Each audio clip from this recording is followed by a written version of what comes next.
Hi mga dear, let's cook spicy seafood pasta for my dog's birthday, Quirky. He just turned 2. Hindi po to para sa kanya, para po to sa amin. Hi mga dear, mukha lang ako maangas ngayon, pero ako pa rin to. Check. For tonight's menu, we're going to cook spicy seafood pasta because it's my baby's birthday. It's baby Quirky's birthday. He just turned 2. Okay, before ako mag-prep ng mga kung anik-anik, I'm just gonna boil the pasta na para mamaya set aside na lang siya. And for the choice of pasta, we are going to use a linguine from Barilla. Period. For ingredients, everything is pre-prep naman na. Pre-prep. May term bang ganun?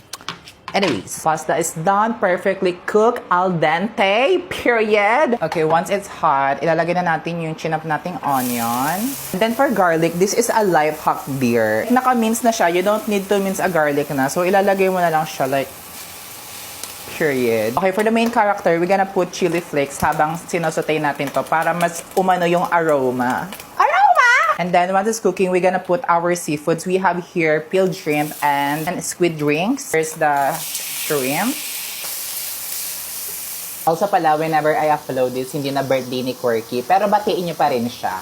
Batiin mo. Mag-comment ka, sabi mo, happy birthday, Quirky. I'm waiting, dear. Check. Now we're gonna put our squid rings. For the extra spice, I'm gonna put chili garlic oil. This is from Madi Siomai. I bought this, and this is really, really nice. Okay, for pasta sauce, we are going to use the pasta sauce, basilico, tomato, and basil. Antigas.